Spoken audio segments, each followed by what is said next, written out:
दोस्तों, ज्यादातर हम सभी लोग यही चाहते हैं कि अपने पैसे को किसी ऐसी जगह पर इन्वेस्ट किया जाए जिससे वो ज्यादा से ज्यादा ग्रो हो सके और एक समय के बाद हमें अच्छे रिटर्न दे। लेकिन यहीं से शुरू होती है प्रॉब्लम की शुरुआत, क्योंकि हम सभी लोग कंफ्यूज होने लगते हैं और हमें समझ नहीं आता कि क्या है आखिर सबसे बेस्ट ऑप्शन। तो इसी बेस्ट ऑप्शन को जानने के लिए हमारे साथ बने रहिए इस वीडियो में एंड तक। दोस्तों, जब भी कभी हम नया नया इन्वेस्टमेंट कर रहे होते हैं या फिर करने की सोच रहे होते हैं तो अक्सर हम सभी कंफ्यूज होते हैं और एक बेस्ट ऑप्शन की तलाश कर रहे होते हैं। लगभग सारे ही फाइनेंशियल एडवाइजर और सक्सेसफुल लोगों के अकॉर्डिंग ये सबसे बेस्ट ऑप्शन है SIP, यानी कि सिस्टमैटिक इन्वेस्टमेंट प्लान। अभी आपको ये सुनने में थोड़ा कॉम्प्लिकेटेड लग रहा होगा, लेकिन एक्चुअल में ये बहुत ही सिंपल है। पूरे स्टॉक मार्केट में SIP ही एकमात्र ऐसा तरीका है जो हमें बिना रिस्क के FD वगैरह चीजों से भी काफी अच्छा रिटर्न दे सकता है। और इसकी सबसे अच्छी बात ये है कि इसमें आप कम से कम इनकम और कम से कम स्टॉक मार्केट की नॉलेज के साथ भी एक अच्छा रिटर्न प्राप्त कर सकते हैं। दरअसल SIP में आपको अपनी मंथली इनकम में से एक फिक्स अमाउंट डिसाइड करना होता है और आपको ये डिसाइड करना होता है कि कितने सालों तक आपको ये इन्वेस्टमेंट चालू रखनी है। बस इसके बाद आपको कोई टेंशन नहीं लेनी। अब ना तो आपको रोज रोज बैठकर स्टॉक मार्केट के फिगर को एनालाइज करना है और ना ही हर महीने इन्वेस्टमेंट करने के लिए आपको बैंक के चक्कर काटने हैं। बस एक बार के डिसीजन ने ही आपका सारा काम कर दिया।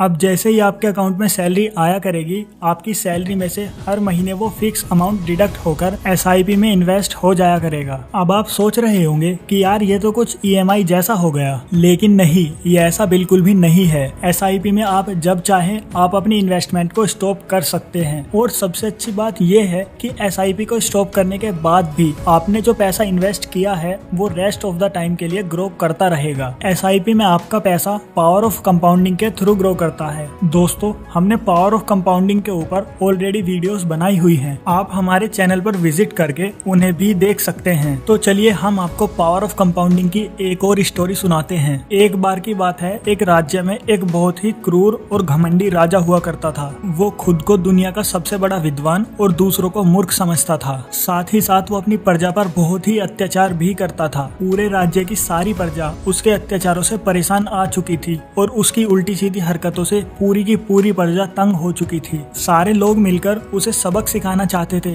और किसी भी तरह उससे छुटकारा पाना चाहते थे। और इसके लिए सारी प्रजा ने मिलकर योजना बनाना शुरू कर दिया। योजना के तहत उन्होंने एक राज्य के सबसे विद्वान लेखक को अपना लीडर चुना और उस लेखक को राजा के महल में भेज दिया। लेखक एक लंबा सफर तय करके राजा के महल में पहुंचा तो वहां जाकर उसने देखा कि राजा अपने दरबार में सबको खुला चैलेंज दे रहा है कि जो भी उसे डिबेट में हरा देगा वो उसको मुंह मांगा इनाम देगा। लेखक ने सोचा ये सबसे अच्छा मौका है इस घमंडी राजा को सबक सिखाने का। लेखक दरबार की सबसे पहली रो में पहुंच गया और उसने राजा को डिबेट के लिए ललकारना शुरू कर दिया। राजा लेखक की इस हरकत को देखकर गुस्से में आ गया और वो लेखक के साथ डिबेट करने के लिए राजी हो गया। ये मुकाबला शुरू हो गया और ये मुकाबला कई दिनों तक चला, लेकिन एंड में राजा को हार का मुंह देखना पड़ा। जब घमंडी राजा हार गया तो उसने लेखक से कहा कि वो अपनी इच्छा जाहिर करे कि उसे इनाम के तौर पर क्या चाहिए। लेखक ने कहा ज्यादा कुछ नहीं, बस उसे अगले 1 साल तक हर रोज एक सोने का सिक्का सरकारी खजाने में से दिया जाए, मगर शर्त ये है कि सिक्के की संख्या हर दिन डबल होती रहनी चाहिए। ये सुनकर राजा को हंसी आ गई और वो बोला बस इतना ही, मैं तो सोच रहा था कि तुम बहुत बड़ा मांगोगे कुछ। फिर राजा मुस्कुराकर बोला खैर जाओ, तुम्हें दिया ये इनाम अगले 1 साल तक के लिए। लेखक को इनाम मिलना शुरू हुआ। पहले दिन उसे 1 सोने का सिक्का मिला, दूसरे दिन 2, तीसरे दिन 4, चौथे दिन 8। ऐसा करते करते महीने का एंड आते आते सिक्कों की संख्या 53 करोड़ से भी ज्यादा हो गई थी। अब राजा को एहसास हुआ कि उसने ये कितनी बड़ी गलती कर दी। फिर जैसे ही अगला महीना शुरू हुआ, संख्या लगातार बढ़ती ही चली गई और दूसरे महीने का एंड आते आते सिक्कों की संख्या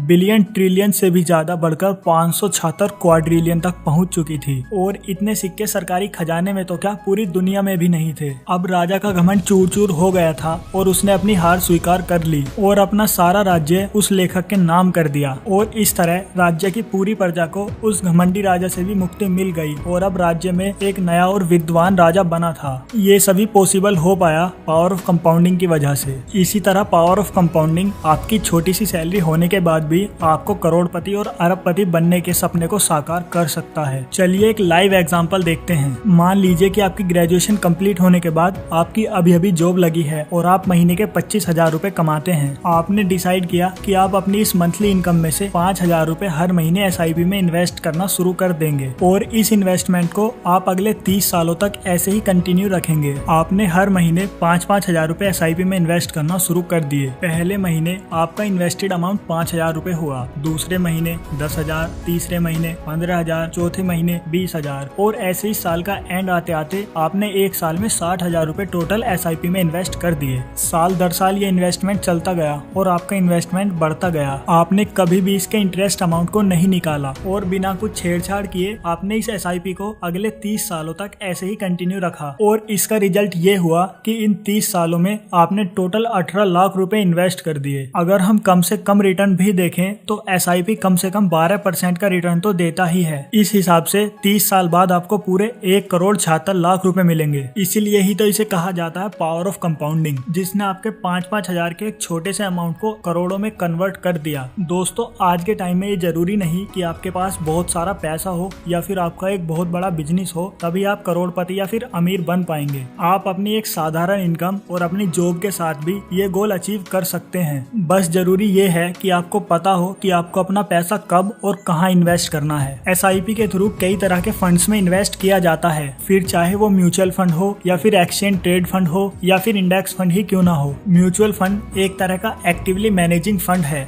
जिसमें एक्सपर्ट फंड मैनेजर इस बात का ख्याल रखता है कि आपके पैसे को किस कंपनी के म्यूचुअल फंड में इन्वेस्ट करना है जिससे आपको एक बेहतर रिटर्न मिल सके और वो टाइम पर मार्केट के ग्राफ्स का और डाटा का एनालिसिस करता रहता है और इसके बदले वो आपसे एग्जिट फीस चार्ज करता है। और साथ ही म्यूचुअल फंड्स में आपके एक्सपेंस रेशियो भी ज्यादा रहते हैं जो कि लगभग 0.5% से 3% तक होते हैं। दूसरी तरफ इंडेक्स फंड ये एक पैसिवली मैनेजिंग फंड है जिसमें एक्सपर्ट फंड मैनेजर आपके पैसे को इंडेक्स फंड में इन्वेस्ट करके छोड़ देता है। दरअसल इंडेक्स फंड एक ऐसा फंड है जो मार्केट में अवेलेबल टॉप कंपनीज को मिलाकर बनाया जाता है। हमारे कंट्री भारत में 2 तरह के स्टॉक एक्सचेंज है, एक है नेशनल स्टॉक एक्सचेंज और दूसरा है बॉम्बे स्टॉक एक्सचेंज, जहां से हमारा स्टॉक मार्केट ऑपरेट होता है। NSE की टॉप 50 कंपनीज को मिलाकर एक इंडेक्स फंड तैयार किया जाता है जिसे हम निफ्टी 50 कहते हैं और BSE की टॉप 30 कंपनीज को मिलाकर एक इंडेक्स फंड तैयार किया जाता है जिसे हम सब लोग सेंसेक्स के नाम से जानते हैं। और यही वो फंड्स हैं जिनके ग्राफ को देखकर ये पता लगाया जाता है कि मार्केट ऊपर जा रही है या फिर नीचे। अगर निफ्टी 50 और सेंसेक्स का ग्राफ ऊपर जा रहा है तो मतलब मार्केट ऊपर जा रही है और अगर इनका ग्राफ नीचे जा रहा है तो मतलब मार्केट नीचे जा रही है। अगर रिटर्न के हिसाब से देखा जाए तो पिछले कुछ सालों के डाटा के हिसाब से तो म्यूचुअल फंड्स के मुकाबले इंडेक्स फंड ने काफी बेहतर रिटर्न दिए हैं क्योंकि यहाँ पर आपका पैसा उन कंपनीज में इन्वेस्ट हुआ है जो देश में सबसे ऊपर हैं और साथ ही इंडेक्स फंड में आपको एक्सपर्ट को कोई भी एग्जिट फीस नहीं देनी पड़ती और इसके एक्सपेंस रेशियो भी 0.1% से 0.3% के बीच में ही होते हैं। ग्राफ्स के हिसाब से इंडेक्स फंड ने पिछले कुछ सालों में लोगों को 15% से भी ज्यादा रिटर्न दिया है।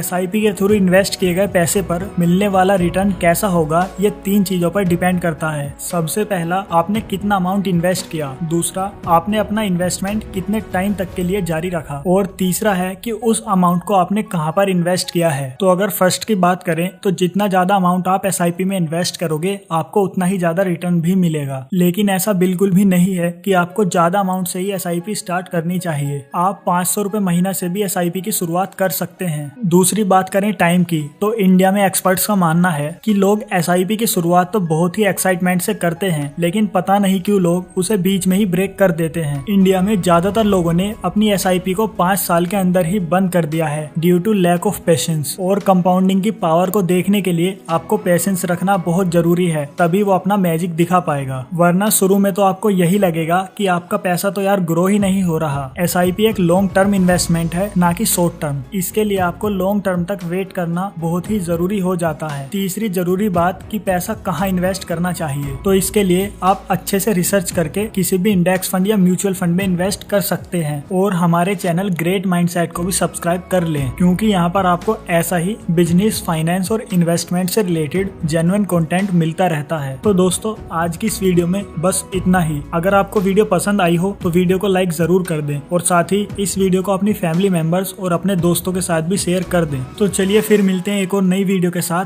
तब तक के लिए जय हिंद।